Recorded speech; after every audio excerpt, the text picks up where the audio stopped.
మన గుంతకల్ న్యూస్ ని లైక్ చేయండి, షేర్ చేయండి, సబ్స్క్రైబ్ చేయండి. మన గుంతకల్ న్యూస్ లో లైక్ చేయండి, సబ్స్క్రైబ్ చేయండి అండ్ షేర్ చేయండి. థాంక్యూ. మన గుంతకల్లు న్యూస్ కి స్వాగతం.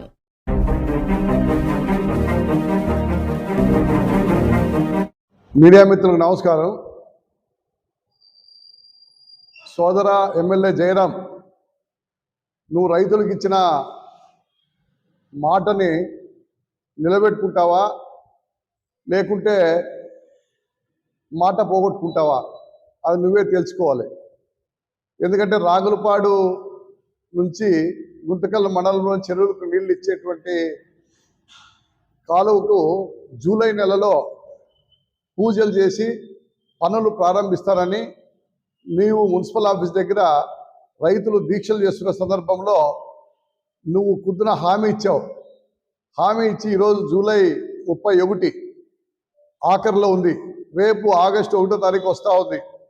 మరి ఇప్పటి వరకు కూడా ఏమీ కార్యాచరణ లేదు. మరి ఆ రోజు ఎమ్మెల్యేగా నువ్వు ఒక ప్రజాప్రతినిధిగా రైతుల ముందు మాట్లాడేటప్పుడు నేను మాటల మనిషిని కాదు, నేను చేతల మనిషిని అని రైతులకు వాగ్దానం చేశావు. ఖచ్చితంగా జూలైలో రాగులపాడు దగ్గర పూజలు చేసి పనులు ప్రారంభించి గుంతకల్లు, వజ్రకరూరు, పామిడి మండలాలకు నీరిచ్చేటువంటి పథకానికి శంకుస్థాపన చేయిస్తాను, అంతలోపల భూసేకరణ కూడా అయిపోగొడతాము అని చెప్పనని మాటిచ్చావు. కానీ ఇంతవరకు కూడా ఎక్కడ వేసిన గొంగలు అక్కడే ఉంది. అందులో ముఖ్యమంత్రి గారు ఆమోదించారు. ముఖ్యమంత్రి గారు ఆ రోజు విందుకు పిలిచిన సందర్భంగా ఎమ్మెల్యే కుటుంబాలందరినీ ఖచ్చితంగా ఎమ్మెల్యే గారు మాకు మాట ఇచ్చారు కాబట్టి ఖచ్చితంగా అవుతుందని చెప్పారని మీరు ఆ రోజు రైతులకు హామీ ఇచ్చినారు. కానీ ఈ రోజుకి ఎక్కడుంది? ఎక్కడ కదల్లా. దానికోసమనే మీరు ఇచ్చిన మాట సోదరుడు జయరాం నిలబెట్టుకుంటాడా లేకపోతే మాట లేని మనిషిగా నిలబెట్టిపోతాడా అని చెప్పనని ప్రశ్నిస్తూ ఉన్నాం. అందులో ఏదో సిపిఐ పార్టీ వాళ్ళు ఏదో క్రెడిట్ కోసము ఇటువంటి దీక్షలు చేస్తూ ఉన్నారు, రాగులపాడు కాలువ కోసము రైతులతో మెప్ప పొందాలని చేస్తున్నారు అని చెప్పనని కూడా మా పైన అక్కడక్కడ అధికార పార్టీ వాళ్ళు విమర్శలు చేస్తున్నట్టు విన్నాం.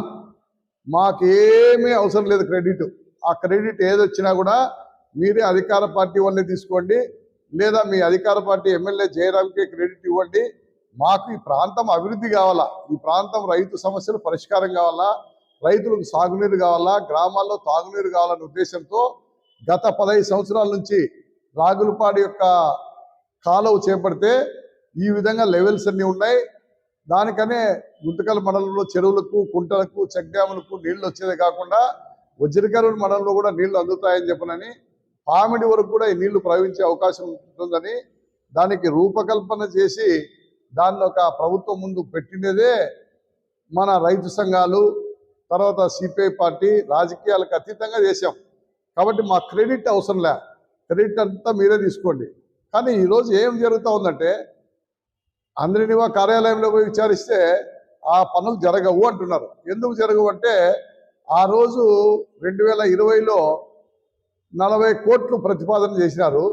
40 కోట్లు ప్రతిపాదన చేసి ఇప్పుడు 2026కి ఎస్ఎస్ఆర్ రేట్లు పెరిగినాయి, తర్వాత భూముల రేట్లు కూడా పెరిగినాయి.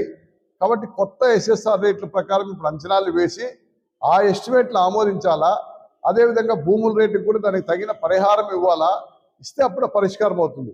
కాబట్టి 40 కోట్ల వర్క్తో కాదు, 70 కోట్లు అయితే తప్ప ఇది పరిష్కారం కాకపోవచ్చు అని చెప్పనని ఆంధ్రని అధికారులు అంటున్నారు.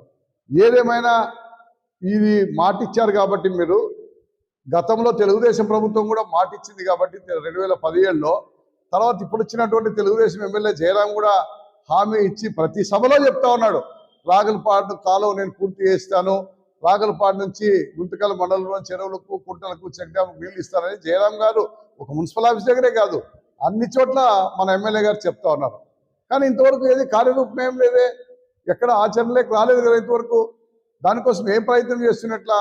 అందుకనే మేము ఆయన్ని కోరుతున్నది ఏమంటే, మీరు దీక్షలు చేస్తారో లేదా ముఖ్యమంత్రిని ఒప్పిస్తారో మెప్పిస్తారో లేదా వేడుకుంటారో లేదా మరి గట్టిగా మాట్లాడి ఆయన చెవిలో పడేటట్లు వినిపిస్తారో ముఖ్యమంత్రికి తెలియదు. కానీ ఏదేమైనా ఇది ఈ ప్రాంతానికి అవసరం కాబట్టి, ఈ ప్రాంత ఎమ్మెల్యేగా మీరు హామీ ఇచ్చినారు కాబట్టి దీన్ని 6కు 100 అయినా దీన్ని మీరు సాధించాలా, లేకపోతే మాటలేని ఎమ్మెల్యేగా మీరు మిగిలిపోతారు. హామీ ఇచ్చిన ఉత్తమ మాటలే తప్ప ఆచరణ ఏం లేదని చెప్పే పరిస్థితి వస్తుంది. దానికోసం గుర్తించాలని కోరుతా ఉన్నాం. ఈ క్రెడిట్ కూడా మాకేం అవసరం లే, మా పార్టీకి ఏం అవసరం లే.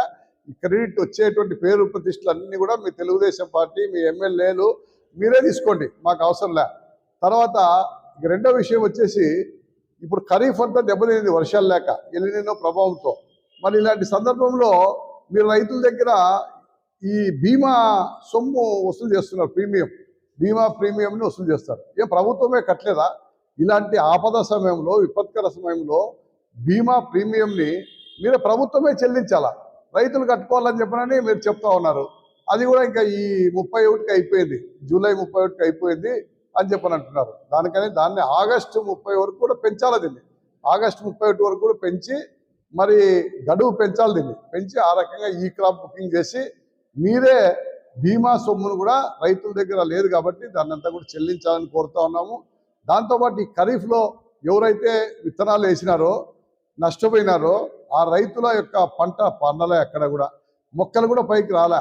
దానికోసం పంట వేసి నష్టపోయిన రైతులందరూ కూడా పంట నష్టపరిహారాన్ని ప్రభుత్వమే అందించాలా. తర్వాత ఖరీఫ్లో ఎవరైతే సాగు చేయలేదో, ఇప్పుడు ఖరీఫ్లో సుమారు 8-8.5 లక్షల ఎకరాలు సాగు చేయాలా. అటువంటి చోట కేవలం జిల్లాలో 2 లక్షల ఎకరాలు కూడా సాగు కాలే. అంటే 6 లక్షల ఎకరాలు ఇప్పుడు ఖరీఫ్లో బీడు భూములుగా మారిపోయినాయి, అంటే ఎలినినో వర్షాల వల్ల. దానికోసం దాన్ని గుర్తించి రైతులంతా మరలా సంవత్సరం కాలం అంతా కూడా వేరే పంట పెట్టుకునేకి లేదు, మరలా వచ్చే మార్చి వరకు ఎలాంటి పంట వేసేదానికి లేదు. కాబట్టి ఈ సంవత్సర కాలంలో వాళ్ళ పశువుల్ని పోషించుకోవాలా, వాళ్ళ కుటుంబాలను పోషించుకోవాలా, తర్వాత వాళ్ళ వ్యవసాయము బతికి బట్టగట్టాలంటే మీరు ఆ రైతాంగాన్ని ఆదుకోవాలా. ఎవరైతే విత్తనం వేయకుండా మరి ఈరోజు ఈ యొక్క వర్షాలు పదును కాలేనందువల్ల మరి విత్తనం వేయని రైతులందరూ కూడా మీరు ఆదుకోవాలా. వారికి అవసరమైతే పంట రుణాలు కూడా మాఫీ చేయండి. ఎందుకంటే ఇది అన్ని చోట ఎల్నినో ప్రభావం లేదు, రాష్ట్రం అంతా ఎల్నినో ప్రభావం ఎక్కడైతే ఉందో, ఎక్కడైతే వర్షాలు రాలేదో, ఎక్కడైతే లోటు వర్షపాతం ఉందో ఆడుండే రైతులు బాగా నష్టపోయినారు. కాబట్టి రాయలసీమ ప్రాంతం అంతా కూడా ఎక్కువ నష్టపోయినారు. కాబట్టి ఆ రాయలసీమ రైతులందరూ కూడా పంట రుణాలు మాఫీ చేయండి. తర్వాత ఇంకా సర్కారులోనో ఉత్తరాంధ్రలో కూడా ఏదైనా రైతులు వెళ్ళిన వల్ల పంట వేయలేకపోతే వాళ్ళకు కూడా మీరు రుణాలు మాఫీ చేయండి. చేస్తే రాష్ట్రం అంతా ఒకే పాలసీ, లేకపోతే లేదు. అంటే నష్టపోయినోడు ఒకటే, నష్టపోకపోయినోడు ఒకటే అనే పద్ధతిలో చూడడం మంచిది కాదు. అందుకోసమనే ఈ యొక్క ప్రకృతి వైపరీత్యం వల్ల, ప్రకృతి విపత్కర పరిస్థితి వల్ల, ఎలినినో ప్రభావం వల్ల చాలా కష్టాల్లో రైతాంగం ఉంది ఈరోజు. కాబట్టి ఇలాంటి రైతాంగాన్ని ఆదుకునేదానికి మీరు ఎక్కడెక్కడ ఏ రైతాంగాన్ని ఆదుకునేదానికి ఏమేమి చర్యలు చేయాలా, అప్పులు ఎక్కడ మాఫీ చేయాలా, అదేవిధంగా పంట నష్టపరిహారం ఏ విధంగా ఇవ్వాలా, తర్వాత మన పంటల బీమా ప్రీమియంని ఎక్కడ చెల్లించాలా, ఆ రైతాంగానికంతా మీరు సాయం చేయండి, నష్టపోయిన రైతులందరికీ కూడా. తర్వాత పండ్ల తోటల వాళ్ళు కూడా పెద్ద ఎత్తున చెట్లు ఎండిపోతా ఉన్నాయి ఈరోజు. ఇదే ఎలినినో ప్రభావం కూడా సెప్టెంబర్లో వర్షాలు రాకపోతే మనకున్నటువంటి పండ్ల తోటలన్నీ కూడా ఎండిపోతాయి. అందుకోసమని భారతదేశంలోనే రకరకాల పండ్లు పండించేటువంటి జిల్లా అనంతపురం జిల్లా, ఉద్యాన పంటలకి ప్రసిద్ధి అనంతపురం జిల్లా. కాబట్టి అలాంటి చెట్లు కూడా ఎండిపోయే ప్రమాదం ఉంది. కాబట్టి దీనికి ప్రత్యామ్నాయ పరిస్థితిని తీసుకొచ్చి మరి మీరు ఆ తోటలను కూడా, ఆ పండ్ల తోటల రైతులను కూడా కాపాడాల్సిన అవసరం ఉంది. ఆ విధంగా రైతుల పైన దృష్టి సారించాలని కోరుతా ఉన్నాం. మీరు కేవలం ఇవన్నీ చూడుకోకుండా ఇంటింటికి తెలుగుదేశం అంట, ఇంటింటికి తెలుగుదేశం పోయి ఏం చేస్తారు? ఇప్పుడు ఎల్నినో ప్రభావం వల్ల నష్టపోతున్నది గ్రామాల్లో రైతులు, వలసపోతున్నది గ్రామాల్లో రైతులు, ఆత్మహత్యలు చేసుకోవాలనే ఆలోచన చేస్తున్నది రైతులు. వాళ్ళకి భరోసా కల్పించేదానికి, వాళ్ళ ఆత్మవిశ్వాసం కల్పించేదానికి మీ తెలుగుదేశం పార్టీ ప్రచారం కావాల్సింది. ఇప్పుడేమి ఎన్నికలు లేవు. తర్వాత ఫస్ట్ ప్రజలను ఆదుకోండి. ప్రజలను ఆదుకునేదానికి మీరు సత్వరమే వాళ్ళకి ఆత్మవిశ్వాసం కల్పించేదానికి గ్రామాల్లో రైతన్నలు కలుసుకొని వాళ్ళకు ఉపశమన చర్యలు, ఈ ఎలినినో ప్రభావం వల్ల, ఈ కరువు పరిస్థితుల వల్ల ఉపశమన చర్యలు కూడా చేపట్టాలా. దాంతోపాటు అన్నిటికన్నా విపత్కరమైనది ఏమంటే కరువు జిల్లాగా తక్షణమే ప్రకటించాలి అనంతపురం జిల్లాని. కరువు వచ్చింది కాబట్టి, విపత్కరమైన కరువు వచ్చింది కాబట్టి కరువు జిల్లాగా అనంతపురం జిల్లాని ప్రకటించి రైతాంగాన్ని ఆదుకోవాలని చెప్పి సిపిఐ పార్టీ డిమాండ్ చేస్తూ ఉంది.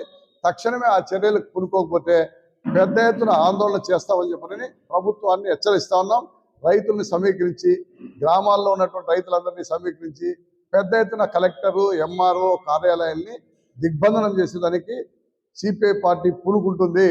అందుకోసం ప్రజాప్రతినిధులు తక్షణమే రైతాంగాన్ని ఆదుకునేదానికి, ఉపశమన చర్యలు తీసుకునేదానికి ప్రభుత్వం కదలాలని చెప్పి సిపిఐ పార్టీగా మేము డిమాండ్ చేస్తా ఉన్నాం.